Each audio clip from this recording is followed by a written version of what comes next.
One of the exciting things about being here at Grand Hospital and Clinics is really the opportunity to be a part of something special. Shortly after I accepted the position to replace Jim Mattis, a longtime CEO here, we had a series of transition calls. And one of the first calls that he and I had, he let me know that one of the things I needed to work on was developing a plan to build some new operating rooms. And I joked that nobody brought this up when I interviewed. So our original ORs were built in the 70s, and they were built to meet code at that point. Currently our ORs do not meet current code.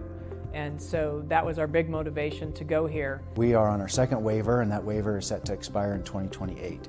But we've also seen a lot of growth. Since 2018, we have seen about 29% growth in surgeries through the end of 2021. We are growing. I mean, we are expanding services. We're doing it cautiously. You know, we don't want to grow too fast, but we also want to continue to provide services for the community that they need. So I think one of the exciting things about this new facility expansion project is really the focus on the patient. These new ORs are going to be fully integrated. Our pre-op, our intra-op, our post-op areas will all be in the same physical location. And I think that efficient patient flow is going to be nice for the patients. It's going to be less going through hallways and things like that that we all know we have to right now. When we bring patients back, they're in a gown, they're laying on a bed. Women don't have their makeup on, they're in a blue bonnet, not looking their best. And just to see either strangers or other members of the public that they know can be uncomfortable for them. Our ORs right now are due for an upgrade. What's really exciting is that we didn't just take the things that would get us up to the level that we have to be at in order to, be able to continue doing what we want to do. We actually have looked ahead. So the new suites will be everywhere from just under 700 square feet down to 400 square feet for the smallest, which is our largest OR now. There's actually bigger space to move around, which it can get pretty cramped right now. We obviously do great. I think we all do great surgery here, and we all do everything we need to do. We have up to date for everything that we have, but it will be nice to be able to move around a little bit freer. We won't necessarily have to play Tetris while we're moving equipment around. We'll actually have some space to be able to work a little bit more comfortably. And then there have been a few situations, particularly with trauma, where you'll end up with multiple surgical specialties operating on a patient at once. And I had a case where there was a vascular injury and a broken leg, so general surgery is working on the vessels and ortho is trying to get the leg stabilized and straightened out. And it's just tough to get all those services in a 400 square foot operating room. But there's a light that actually makes it so it kind of pretends your head's not in the way. So it's really cool, new technology, so we'll be getting that as well. Credit to Jermey in administration, he actually involved the providers fairly early on with what are our needs. There were a handful of us that made trips to Boise, Tri-Cities, and it seems like maybe Pendleton was another one, where we looked at their ORs and had the opportunity to see what their workflow was, but also ask questions like, what do you not like about it? So we have nitpicked where everything from where the anesthesia person's going to go to where the plugins are for the docs. The hospital has been very good at getting physician input and saying, hey, if we're going to do this, rather than, go to some expert that's never been in an operating room other than to look at it and measure things up, let's talk to the people that have their boots on the ground and let's see what they think. When I think about a lot of hospitals that are struggling across this country, and we've just enjoyed great community support, we really think it is a strategic imperative that we make this investment now that will help us with recruitment and retention of key surgeons and hopefully allow us to recruit some additional surgeons. When you have modern ORs, you're much more likely to get surgeons to come here. From a surgeon standpoint, in a lot of the training, you're dealing with the newest technology and with the newest techniques and advancements in surgery. So in training, you are training and working and learning on all of this new equipment, and then to go to a rural area that says, yeah, all that new fancy equipment that you have, yeah, We don't have any of that. Definitely from a surgeon's standpoint is a turnoff.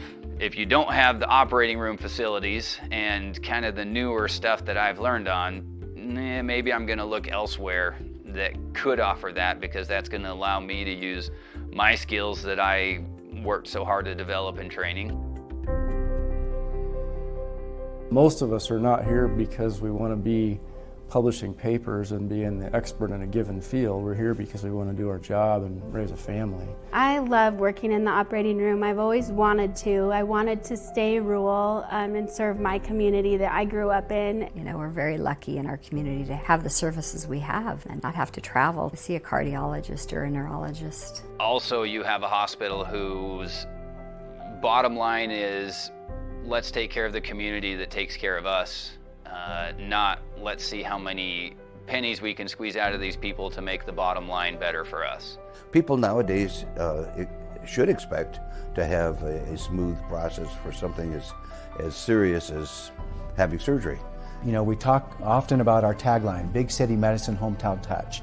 I really think people, when they walk into this new facility, are going to think they're in a big city. But where we're going to differentiate is that hometown touch. As I mentioned earlier, we really are taking care of our neighbors here. I had a fairly big operation on a knee, and I chose to have it done here because we have good surgeons here, we have a low infection rate here.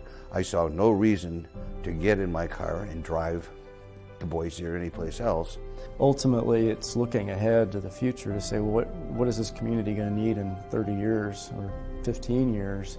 And can we meet those needs? And does it allow us to hire more surgical specialists that potentially we don't need right now, but we may?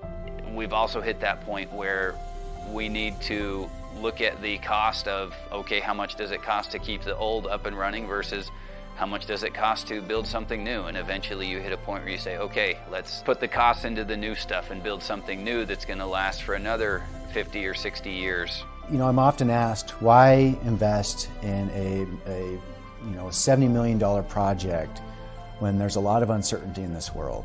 This is about taking care of this community now and into the future. There are lives that will be saved because of this facility. Nobody plans to have an emergency surgery. Having access to these state-of-the-art services is more important than ever. These ORs will save lives, and the donations that folks make might end up benefiting their loved one or themselves because these ORs are in place, and we've been able to recruit and attract some of the best surgeons in rural America.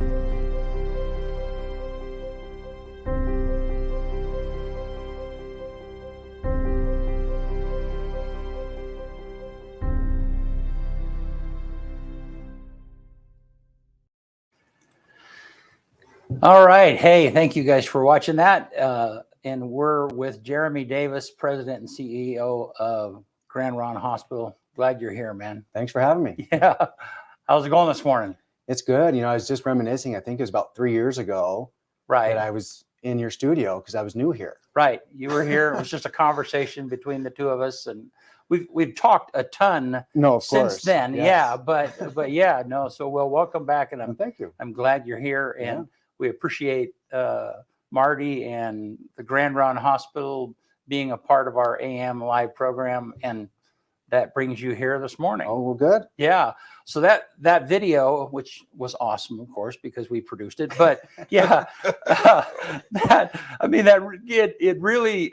was a huge project for us to take on, in the sense of trying to get our mind around why this was happening and so on and so forth. And then compacting, I think the first draft that I gave Patrick was 19 minutes long, just because there's a lot of content and getting it summarized, you know. So, but in that you talk about how that when you very first started, you knew that you guys were going to have to deal with this. And so, I don't know, let's start with, of those things, what's the most important? What's the other than the compliance factor, which you guys are cornered and you've got to do something. I don't know. Talk about some of the benefits that people are going to experience. Well, first I'll just say I just love the video and the work that you did, and really thankful for the staff that took time to be a part of it. I think it really shows an authenticity and and a genuine commitment to serve this community. I really think that is the driving force. You know, we are an independent rural community hospital, and we have to solve our own problems here. We don't have a health system that's going to bail us out. And we've enjoyed great community support for over a century. And so really for us, we have seen kind of this perfect storm. I don't know if it's partly cloudy or partly sunny, but you know, a perfect storm in terms of we have seen great growth in terms of our medical staff. In the last 3.5 years, we've been able to sign about 50 providers to join our team here in Union County. We were already seeing growth in surgical volumes, and then that just has continued to happen over the last several years. Even in spite of the pandemic, we've continued to see a growth in surgery.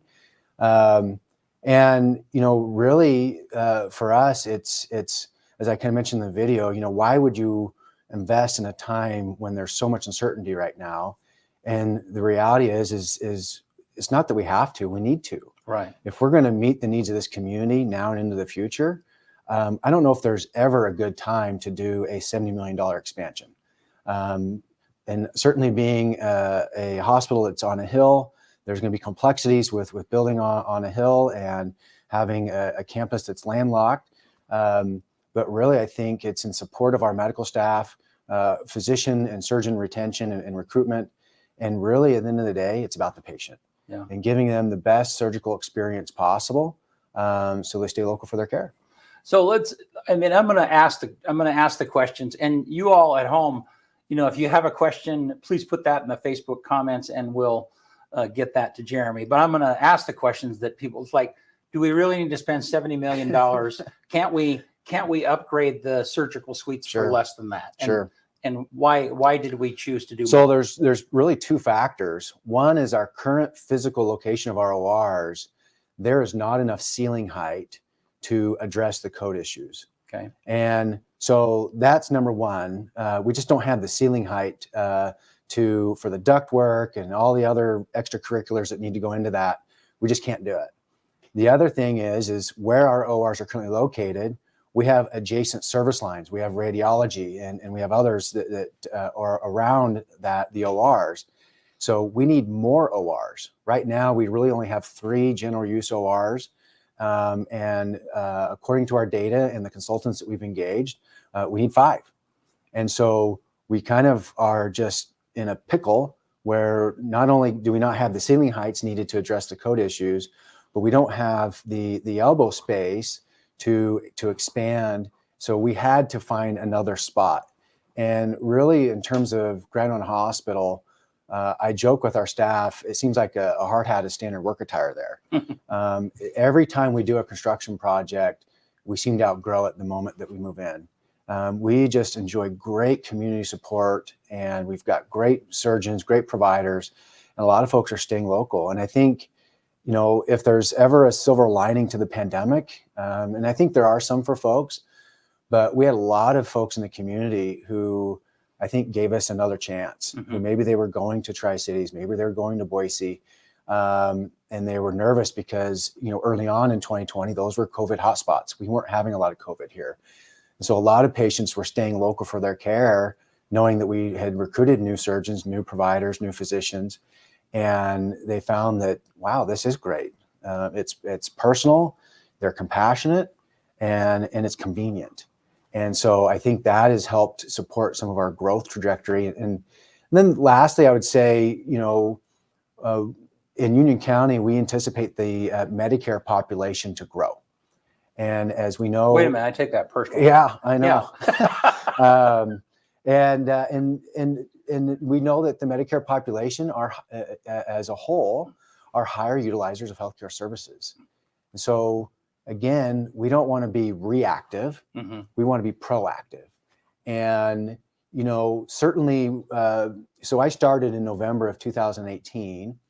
And in 2019, we brought in a consultant and we looked at a master facility plan. We looked at other service lines that maybe need some additional space given their growth. Obviously, we didn't have a pandemic on our radar. Mm-hmm. Obviously, then 2020 hit, and we kind of put a pause on this project because our waiver currently is not set to expire until 2028. So we have a little bit of time. But with the pandemic, we kind of put the expansion project on hold, focused our attentions on our emergency operations plan, how we were going to address this pandemic and take care of the community and the medical needs there. And then once we got our operations plans in place, and luckily, the COVID volumes weren't that significant early on, we were able to start getting focused back on this project because we knew, again, 2028. When I started in 2018, that's 10 years away. It seems like that's down the road. We got time, but the reality is it's coming quick. Right. And we want to address some of the efficiencies and the operational challenges now, and not kind of kick the can down the road. So, and I'm going to have my knee surgery. I'm going to have my knee replaced, but the closest time that Olson had availability, I mean, it's scheduled for November 14th. Yeah, okay. yeah. And part of that is OR space, Yep. right? I mean, so then only having 3 ORs has pushed some of that stuff down the road. Yeah, we've seen growth in ortho and ear, nose, and throat, GYN, general surgery. I mean, all of our surgical specialties are seeing growth. And so that's the challenge. I mean, people want to stay local for their care, which we love, but yet we don't have the space and the capacity to address it right away sometimes. And so we want to get this, having more ORs allows some of those cases that maybe have to be booked out 4, 5, 6 weeks out. Now we can get them in 2 weeks and 3 weeks, because we recognize when you're in pain, nobody wants to hear, you need to wait until January to get in. Right. And so it's going to be multifactorial. Not only are we going to have to address the space issues, but we're also going to then need to recruit some additional OR staff, so we can really, again, meet that demand head on and really become, again, that hospital that folks have come to love and respect here in Eastern Oregon. I love what Dr. Hunsaker says. He was on the show with me and you several times as we were talking about COVID. When I first met him, when I got here, he said, we fight above our weight class here at Grand Island Hospital, and he's spot on. We do more services in terms of complexity and volume than your typical rural hospital. And what that means is that the community doesn't have to travel for good quality care. So I know that I've had a lot of conversations with you. I know that everything at some point comes back to the patient. Yeah. And so talk for a minute about how this new building impacts not only surgeries, but some of the other things that you're building in, the loading dock and the dietary, talk about that a little bit. Well, in terms of the ORs, what's great is everything's going to be integrated. So right now, our pre-op area is in a different location of the hospital than the actual ORs. So you come into the hospital, you get ready for surgery, and then you're going to get wheeled through some hallways, public hallways, that get you to the ORs. And these new ORs, now everything's going to be in the same 4 walls. So the pre-op area, the actual ORs, and then the recovery area, all in the same physical location. So not only is this going to be better for the patient, but it's safer. We have more staff in one singular location now instead of spread out, who are going to be able to have eyes on every patient and make sure that we're meeting their needs, whether they're in pain, whether they're nauseated, or whether they're ready to go home. We're just going to be more responsive there. The other thing that's really cool is right now our central sterile, which is where we process all the instruments and disinfect and sanitize the equipment that the surgeons use, is in our basement. That is now going to be adjacent to in the same physical location as well. So efficiency-wise, the equipment and the supplies are going to be all right there. And so really, again, we're going to be able to be more efficient. The other thing that is in addition to these new ORs is right now we only have 1 special procedure room. And with the new ORs, we're going to have 2. So right now we only have 1 room that we can do colonoscopies in, or endoscopies, or whatever. And having 2, we're going to be able to do, we can set 1 patient up in 1 room, have the other patient in the other room getting their scope, and then the surgeon can then leave that room and then, you know, gown up and you know, wash their hands and get ready, and they can jump into the next room and do that case. And that's a procedure that's done a lot. Done a lot. And, yeah. and so oftentimes the surgeons are just sitting there waiting to do the case, because we have to wait for the room to be turned over and then have the patient brought in, because we only have one room. And again, the patient backup. Yep. They're not getting in as quickly as what they maybe could. Yep. Yeah. So we've really, I got to give a big kudos to our surgical team, many of our surgeons, because they've been involved in this process really from the beginning. From, you know, a seed of just kind of an idea and a vision. And then we went on several site visits to other hospitals who recently have built new ORs. So we can learn, what do you like about your ORs? What do you not like about your ORs? What did you want in your new space? Maybe it had to be cut because of XYZ reason. And they really worked with our architects, and I really feel like we've got a best of breed OR that's going to not only has, you know, the DNA and the thumbprints of our surgeons in terms of its design, but also the surgical staff, and then obviously bringing together, you know, healthcare specific architects, bringing some of the latest design and flow that, you know, the big city hospitals are doing right now. So, I mean, really the exciting part is these ORs, but at the same time, you know, there are other things we wanted to improve in terms of the hospital, you know, overall. So at the street level, we'll have a new loading dock. Mm-hmm. Right now we have trucks that have to go up the driveway, the same driveway that the ambulance has to come up, and then they back in, and they can't get too close to the loading dock, and then it blocks parking and so forth. And so having a loading dock right off of Sunset, it won't block traffic, because there'll be kind of a, I don't know what you want to call it, but they can kind of veer off to the side of the road. Traffic can still kind of go back and forth, and they're going to have easy access to unload the material. And then right above the loading dock will be a new materials department. So this was identified in 2019 that we needed some additional space to store, you know, the products and just the material that we go through in a hospital. And then certainly I think with the pandemic, we've learned maybe there is a little bit of value of hoarding, a little bit. Like masks, and gowns and gloves.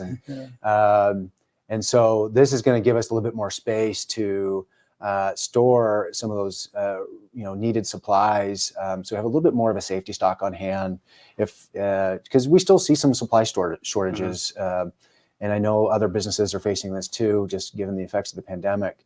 But really, again, exciting that we get to address some other very critical pieces of our total hospital operations that maybe, quote, aren't at the bedside, but yet getting the material in, having the material on hand is so critical. We can't function without it. Yeah. And then we're going to build out a couple floors where there's going to be some shelled space that is going to give us some flexibility as we're kind of going through what we're calling a master facility plan 2.0. Because with the ORs moving into the new space here in about 2 years, we're going to have some vacated space within the existing hospital. And again, when we had the consultant in 2019, there are other service lines that need some more space as well. So we're really, again, looking at it from a micro level, but also at a macro level, that the master facility needs over the next 5 to 10 years, we hopefully can address most of those. And one of the big ones is we're going to get a new dietary department. So right. Brand new kitchen, new eating area. With that new building being built right up to Sunset and taking advantage of the hill slope. You know, they're going to have some great views of the valley, and of those kids playing at recess and so forth. And so really it's an investment in our staff, so they have a better dining experience. And my hope is that when folks are eating in this new cafeteria, that they might forget that they're in a hospital. All right. So talk about that for a minute, because certainly hospital staff everywhere they've had a heavy lift for the last couple of years. And you and I had talked about staff retention and how important that is. and just connect that to this Yeah. cafeteria area, because Yeah. I think it's just real Yeah, significant. again, there's a lot of factors that go into workforce well-being, workforce vitality, workforce retention. And one of the things that's really critical, I think, is the actual physical environment. And certainly these new ORs are going to create a new, fresh environment, and we're going to have much more efficient processes that are going to hopefully make the work easier for our surgical staff. So that we hope will help with retention and recruitment. But we have over 700 employees. I mean, we're the largest private employer. I think we represent maybe about 4% of the workforce here in Union County.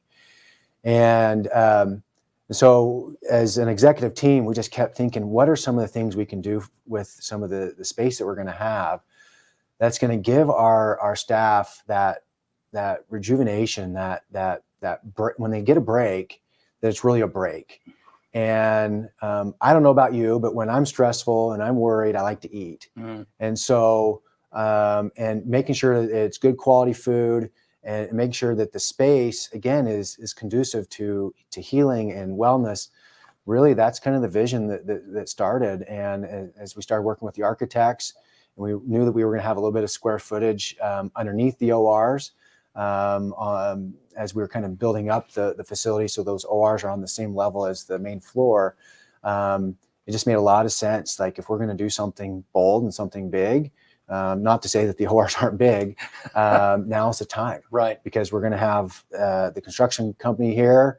The labor's already here, so we could probably do it a little more efficiently and a little cheaper if we do it now, instead of trying to add a kitchen, 5 years down the road. And this is where I have to just thank the Board of Trustees, being locally governed. When we made that presentation to them, they were just fully on board. They thought this was a great idea. Our kitchen and our dietary area has really been in the same physical location, and kind of looks the same for the last 30 plus years. I mean, I tell a story that I was a little boy. My sister had dental surgery over here, because I grew up in Baker City, and I remember my mom taking me down to the cafeteria, and I had cream of broccoli soup. And my first week on the job here, I went down to the cafeteria, and at least this time I was tall enough to see beyond what was being offered, and it looked a lot the same. Yeah. And I know there'd been some updates, and there's new equipment, and they've done some new paint and so forth, but the overall space and some of the just the look and the feel hadn't changed a whole lot. And so it was always in my back of my mind, man, if there's ever an opportunity where we can address this and really give a gift back to our employees of a wonderful dining space, I would love to do it. And the timing worked out. Cool. And I have my daughter and my wife both work for the hospital, and so I'm very connected to that. And I've watched you guys. I mean, Heisinger talked about playing Tetris in the OR, and bone doctors, that's not the correct term. Orthopedics. Yeah. They have a lot of equipment. I mean, that's the one thing I learned through all these interviews, but that example though of Tetris, I've seen the hospital do that with space. Yes. I mean, you guys are constantly, the hard hat is the thing, because you're constantly moving this here so you can expand that there, and then move that is the game that you guys have had to do for a long time. So talk for a minute about surgeon recruitment and just physician recruitment in general. And you've shared some facts fairly regularly about the recruitment game. Yeah. Well, to talk about the Tetris just one brief second, the cool thing about these new ORs is right now our OR is about 400 square feet. Mm-hmm. We're going to have 3 of our new ORs will be about 625 square feet, and 2 of them will be about 725 square feet. So, and also one of the things we heard loud and clear from the staff and the surgeons was we need more storage space. And so those have all been incorporated into the design. And so, especially, I think Dr. Pearson said it best in the video, when we have a trauma, somebody comes in a motor vehicle accident, he might be working on a vessel, and then we've got orthopedics working on a leg. So you've got 2 surgeons, you got teams, you got equipment, And so it can get real tight. And so these rooms are going to give them a little bit of elbow space. But in terms of physician and provider recruitment, really maybe I'm too confident, but I think we have so much to offer here at Grand Island Hospital and in the broader Union County and Eastern Oregon. It's a great place to live, a great place to raise a family.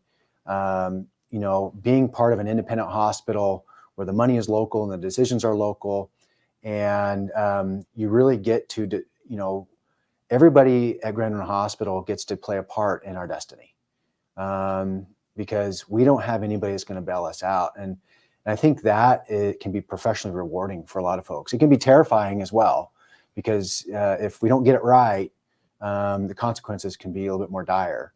But again, I think, we've just, ever since we started in 1907, when 4 local physicians banded together and created the first hospital, I think they have set the foundation and then the trajectory for the culture and the type of care and the type of just camaraderie and teamwork that we want to have at Grand Island Hospital. And I think one of the successes that we've had is, and it kind of goes along to what Dr. Hunsaker said, we fight above our weight class. We are not a rural hospital that's just barely holding on and it has a very limited scope of services. I recognize that there's probably folks in the community who are still maybe frustrated that maybe we don't offer more, but there are a lot of hospitals that have very limited specialists in town. And so you're going to have to travel outside of the area for a lot of your services. Not to mention, we've got a great hospitalist team and specialty team to where we're able to keep patients admitted to the hospital more frequently than other hospitals. And I think in terms of recruitment, physicians and providers want to be part of something that's going to be special. And we're not really a medical desert here or a medical island. They're going to have colleagues. They're going to have somebody that they can collaborate with on a difficult case. Whereas in some rural areas, there might be 5 doctors. Yeah. And so if they're the backstop, and then if they can't fix it, then there's no one else to help. So give me those statistics, the number of physicians that are available every year, that's really interesting. So there was a study by a large recruitment firm in 2019 that really holds true today. They interviewed, I think it was 391 physicians who were in their last year of their residency and were looking to find their first job, start earning some money to pay off those student loans, I guess. And the survey said that of those 391 physicians interviewed, if I recall, it was 40% of them had over 100 job offers. So again, it's a very competitive landscape. So recruiting is just tough across the board. And then you add the rural factor on top of that. They asked these 391 physicians, what size of community are you targeting? And only 1% were targeting a community with a population of 10,000 to 25,000, which is kind of where we're at. Right. And so we really are kind of bucking the trend in terms of getting providers in Union County. And again, I think it's, we've got great small business. We've got a we've got a good little university here. We've got good school district. I believe we've got great healthcare here. And so we've got those good pillars and foundations that, make this an attractive place to not only practice, but to live. Yeah. But certainly, I think our history, our financial stability, the fact that we as an organization continue to reinvest in ourselves in terms of equipment, in terms of facilities and so forth, I think people see that we're not just stagnant and holding on. We're trying to grow and meet the demands and meet the needs of the community. And I think that's helped us with recruitment. Cool. Good stuff. So let's pivot just for a minute. So I know you're a big college sports fan. Yeah. So let's talk about that. Who do you watch? Which teams do you like? Well, I'm a graduate of The Ohio State University, and so I am a big Buckeye fan. But growing up, I did love University of Oregon, and then Boise State. What era? What era University of Oregon? Well, I graduated in 1999, so So I'm of the Kellen Clemens era, and I've had Joey Kellen Clemens on my Harrington. show lots of times. Yeah. Yeah, he's So a good dude. He sells real estate in Walla Walla now. So actually, I played against Kellen. So because I'm a graduate from Baker High, so I was a senior, and I think Kellen was a sophomore in Burns. Yeah. And I believe my senior year they beat us, and Kellen was the one that did some quarterback sneak or something towards the end of the game. Similar story for me. AJ Feely was the quarterback at Ontario, and I played against him. Oh yeah, and he they torched us. We were 4A at the time, which was the highest, and they were in the same league as Baker. Yeah, and we got stomped by a 3A school. So I guess I have claim to fame that I played against Kellen Clemens. that works. He's a great. But but I'm a big Ohio State guy, and as are my kids, and so yeah. It's fun to watch. And are you going to a big game? I am actually. So okay. I try to go back every now and then, and I bring one kid with me, and because you have 4, I have 4, okay. And just my oldest daughter was born at Ohio State Medical Center, and so because Ohio State just means so much to us, and the fact that I got my master's there. We want a chance to take them back so they can see, where we lived. And so I've gone back twice. The first time was a game against Oregon State. I always pick the Labor Day weekend game because typically it's a cupcake game. And plus it's a 3-day weekend, so it's a little easier to get back there. Mm-hmm. And this one isn't. Yeah. And then the following year was they played Florida Atlantic. And then my son kept saying, "Hey, is it my turn to go?" And he wasn't quite old enough. And Ohio State was actually supposed to play at Oregon in 2020. Yeah. So I was hoping to maybe go to that game, but then it got canceled because of COVID. And I wasn't ready to go back last year because I felt like there was still too much uncertainty. And so, anyways, my son's like, "Well, are we going to go this year?" And I said, "I think so, buddy." But then when I actually looked and found out it was Notre Dame, I was like, "Oh shoot, I don't think we're going to go because those tickets aren't going to be cheap, and we're not going to pay that kind of money for those tickets." But I reached out to a former classmate of mine, letting her know that if she knows of anybody, because she still lives in Columbus, if you know anybody who might be selling their tickets, I might be interested. And she actually offered to sell hers to her and her husband's to me at face value. Nice. And so we're going. So nice. That's awesome. So my son and I, college game day is going to be there, and so my son and I we're planning to get up really early, and we're going to try and make a sign and see if we can't get LeGrand on national television. So that'd be awesome. Hey, before I forget, one of the things that you forgot about retention. We live in one of the most beautiful places. It is. It sells itself. Yeah, it's like it's gorgeous here. We got Wallowa Lake right there. Yep. And when we have the blue, it's a beautiful place. I tell the recruiters that I think a lot of these providers just don't know. They don't know what they don't know. They don't know that Eastern Oregon and LeGrand exists. And I think and a lot of folks, when they come and interview, they are amazed by the beauty, and then they're also amazed by. Almost every comment I get is, "Oh, you guys as a hospital are bigger than I thought you were." Yeah. Because again, when you think rural, you think single story, very limited services, and yet we're very complex. Yeah. So one of the comments I get on my shows, because I always ask the athletes, the OU athletes, what's your favorite thing about Eastern Oregon? It's always the same answer, and it's the people. Yeah. Always. Yeah, great people. It's almost 99%. Yeah. Well, and you presented at Rotary the other day. Yeah. And Wally is Tracy Epperson's. She's the new doc that's coming on, and so they're brand new. And Wally was it, and he gave us this wonderful testimonial about LeGrand and the hospital and the Grand Ronde Valley and so on and so forth. And it's shifting back to this build out in the hospital. If you've been in the area, you don't really understand what we have.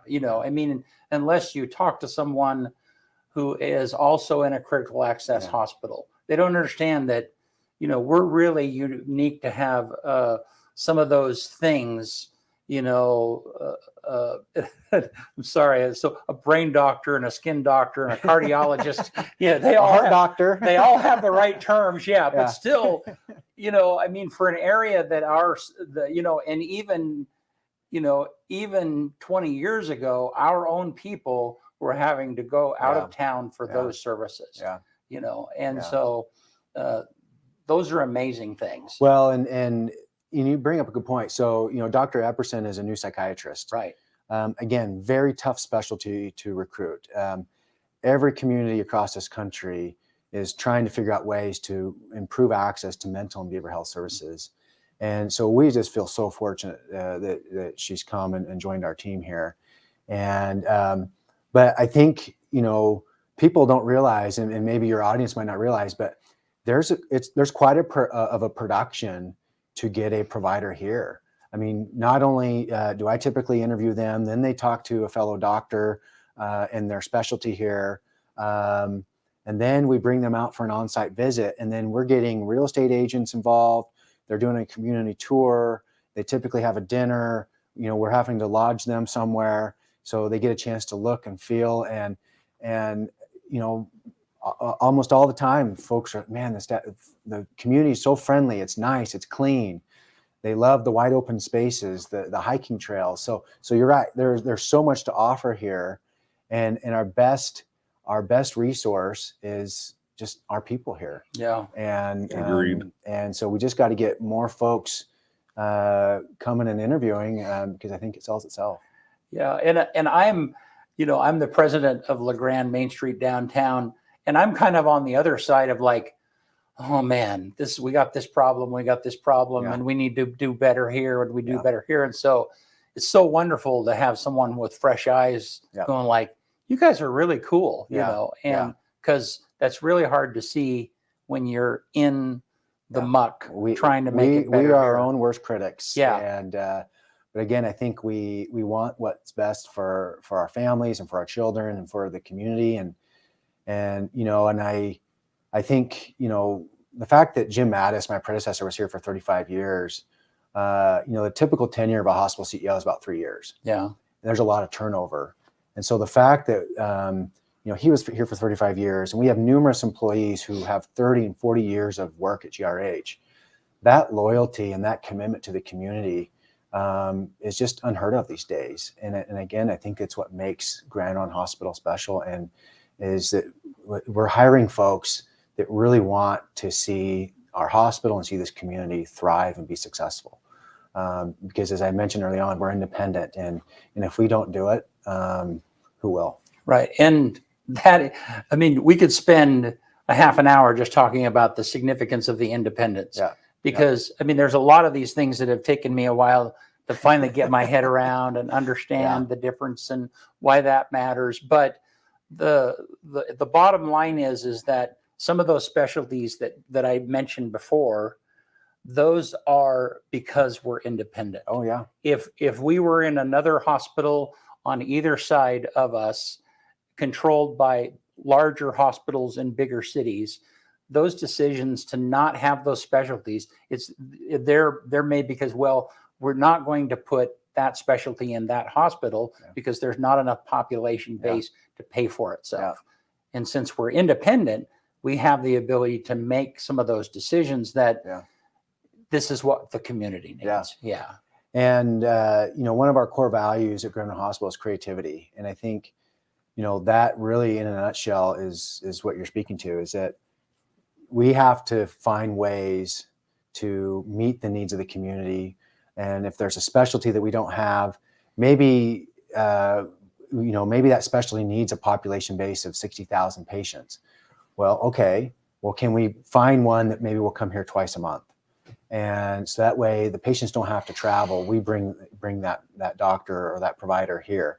And so, I think we've done a great job over the past, several years and even decades of, again, really having an eye towards what is the need of the community and trying to be very creative and strategic, and how can we address that in an efficient and effective manner. Okay, good. So how can people help? And do you need their help? Absolutely. Really, I think, anytime you take on a project of this significance in terms of dollars, anything that the community can do to help donate and help support our foundation and the funds that we want to raise as part of this capital campaign, allow us to then not use some of our own money for this project, but allows us to then focus on, again, some of those other strategic needs, whether it's physician recruitment, whether it's new service lines. Again, as I mentioned, we have other facility needs within the organization. And so, certainly we feel comfortable with the dollar amount of the project. Yes, we've saved up some money to pay for it. We've also have borrowed some money, but anything that the community can do to help, obviously then alleviate some of that burden, maybe allows us to pay off some of that debt sooner. And again, gives us the flexibility and autonomy to be quick and reactive and more nimble in terms of the community. So really, the foundation has got several events. There's a golf scramble that's coming up on September 10th that I believe there's still some slots available for folks to participate in that. And then really, again, I would say go to the website. And I think you guys are going to put that up on the screen. It's there. And donate. No amount is too little. We've had some wonderful donations that have come in already, some sizable donations from folks who wish to remain anonymous in the community. And I can't, there's a lot that I'm really proud of in terms of the hospital and the work that we're doing. But it's pretty humbling when folks are in the community are willing to give of some of their resources and some of their funds and their money back to the hospital because they believe in us. Mm-hmm. They support us, and they recognize what as an organization what we've been through over the last 2.5 years. I mean, it's been tough.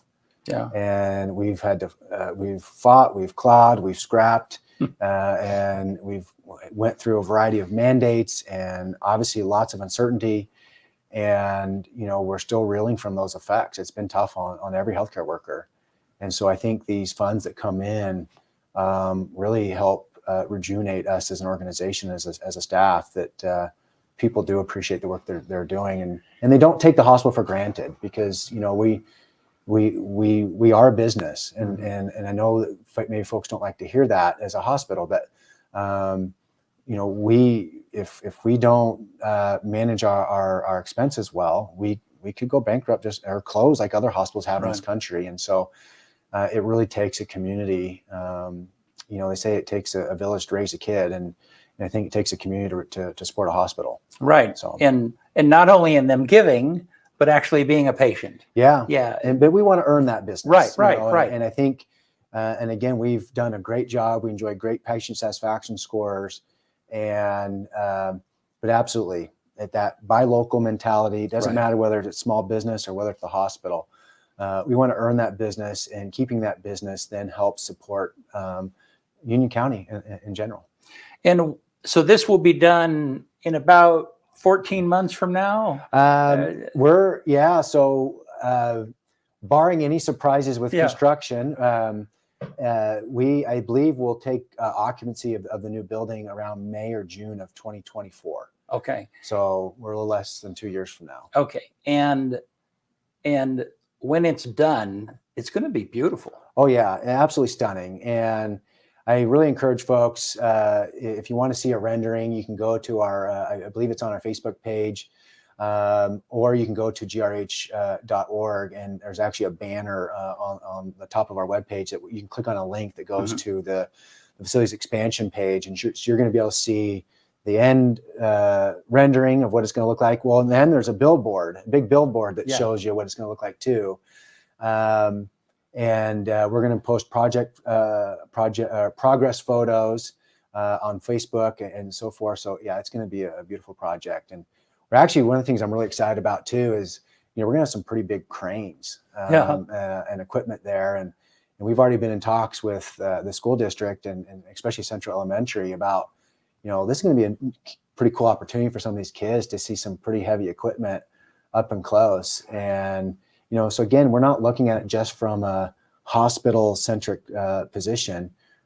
Can this be an education opportunity? Yeah. Can it inspire some of these young kids to go in some of the trades and construction where they get to play with some pretty cool equipment and move some significant amounts of dirt and have some fun. So, and I think I heard that so the big chunks are going to be prefabbed. I would imagine they're probably concrete chunks. And then they'll be, anyhow, the actual erection will go pretty quickly. Right? Yeah. So the actual steel infrastructure for the building is actually going to be prefabbed. Okay. Yeah. And then that's going to be brought in, and I kind of link it liken it to kind of a Lincoln Logs Connect Text type thing that, so what would normally take maybe a month to 2 months to assemble, they could probably do this in about a week and a half to 2 weeks because everything's prefabbed. And so those are some of the things, again, the beauty of the pandemic, where we kind of slowed down to make sure that we had the right scope, the right number of ORs, what can we afford,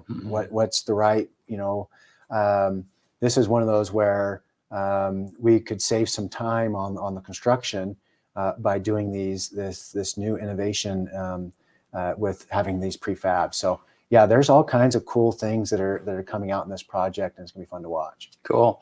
Well, Jeremy, thank you so much for being here. And I took more of your time than I said we would, but there's a lot to cover here. There is. And it's really significant. I appreciate you being a local kid, you understanding, I'm involved in a executive search committee right now. And there's just such an appreciation when you have applicants and you have people and they just love Eastern Oregon. Yeah. They don't want to change it. Yeah. I mean, they don't want to, not that we're not for change, but that they love the people that we are. Yeah. And I really appreciate the fit that you are. Oh, thank you. So it's been great to be home. Yeah. And just so proud of Grand Island Hospital and the staff and what we've been through, and really excited about the future. Great. All righty. Thank you. We'll be right back.